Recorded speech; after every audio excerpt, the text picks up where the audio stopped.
Islam Makhachev's longtime friend and teammate Daniel Cormier is stunned, completely shocked by what coach Javier Mendez recently said. Mendez claimed that Islam only has 3 fights left in his career, including a possible matchup with Jack Della Maddalena. For DC, that number feels absurd. Islam isn't some aging veteran winding down after years of battle. He's a champion right now in his prime, young, sharp, and dominating one of the most stacked divisions in the UFC.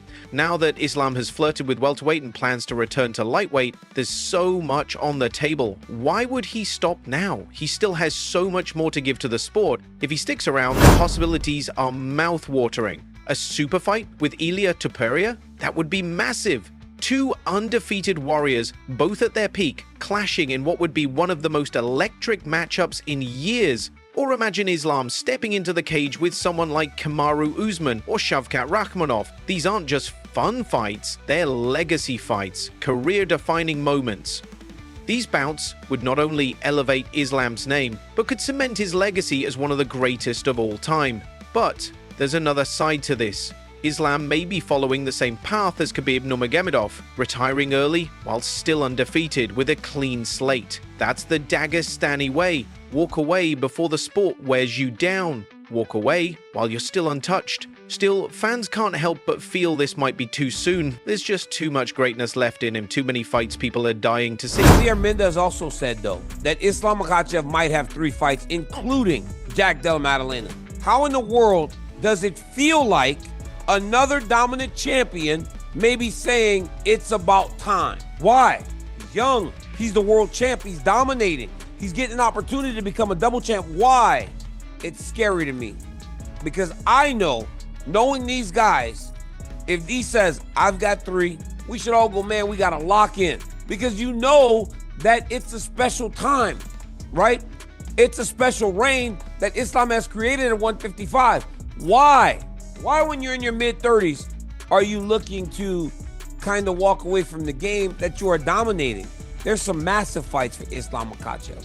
Let's hope that he sticks around long enough to fight them all. We have so many more fights that we want these guys to fight. We want to see him against Jack Della. We want to see him against Usman, and we want to see him against...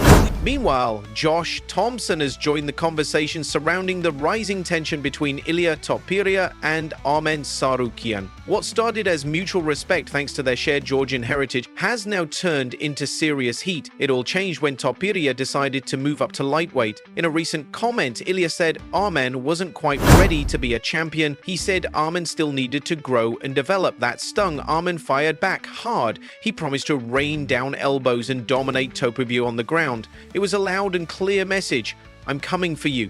This back and forth ignited the MMA world. Fans, analysts, and podcasters couldn't stop talking about it.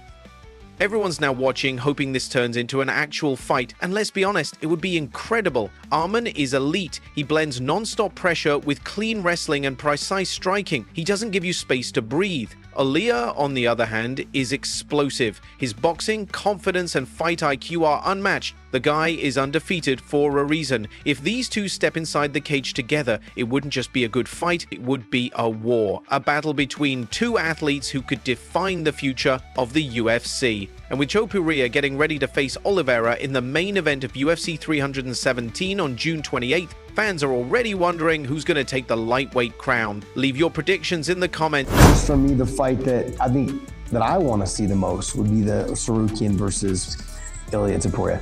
Both a little bit, not short, like Ilia's obviously shorter, but Tsarukyan with the wrestling, the heavy, he's got big power in the hands, can take a shot. Can he take Topuria down and grind him out? Can he fight hard for 5 rounds? Because we saw him against Charles.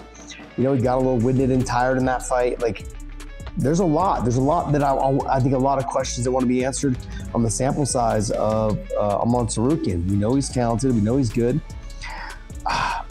For me, I felt like he blew it, not getting his title shot, and that's the fight that I wanted to see was between the 2 of them. And I don't know, in my mind, I'm like, man, Charles, let these 2 guys fight and you just pick up the winner. But you don't. I know, I get it. You have lost. And now let's talk about the moment everyone's buzzing about. Ilia Topuria finally coming face to face with Movsar of Evloev. After years of heated words and back and forth trash talk, these 2 undefeated fighters finally crossed paths. And no surprise, it was anything but friendly. In a recent interview with Setanta Sports Georgia, Topuria opened up about that intense moment. Ilia and Movsar have had beef for years.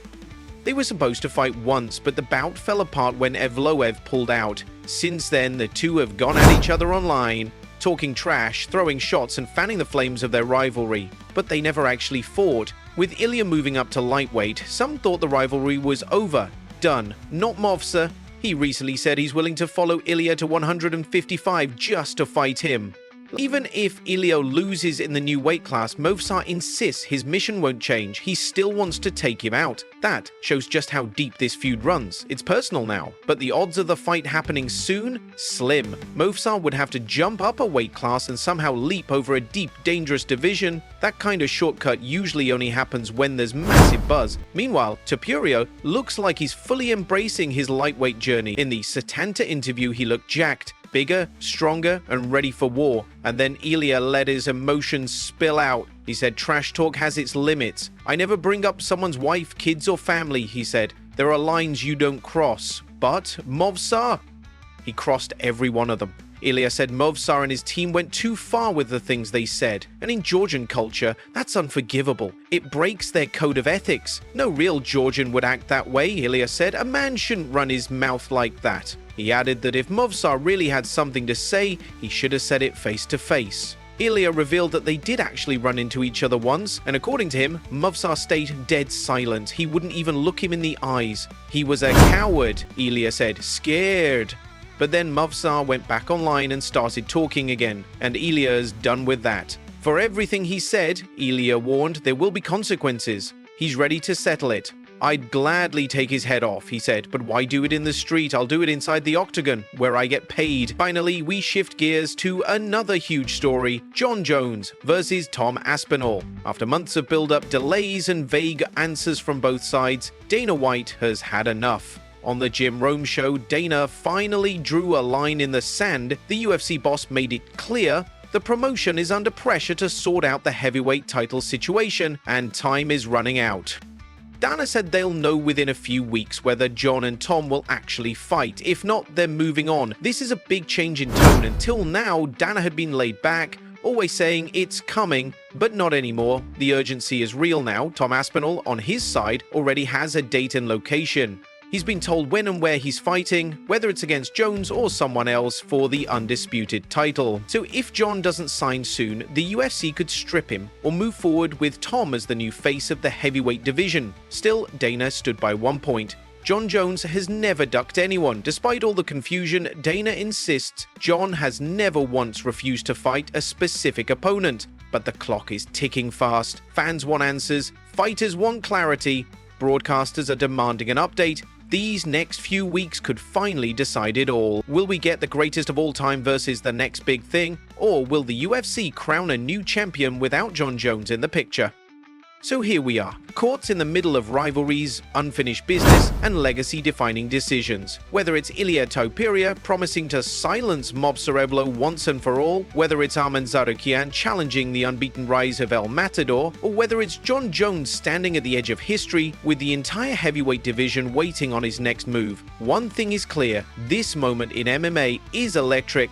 Unpredictable, emotional, fans are holding their breath, fighters are calling each other out, and every headline feels like it could shape the future of the sport. These stories aren't just about belts, they're about pride, culture, honor, and proving who truly belongs at the top. So stay tuned, because the drama is only getting started. And remember, in this sport, it only takes one night to change everything. Thanks for watching. Make sure you like, comment, and subscribe for more daily MMA updates. We're just getting warmed up.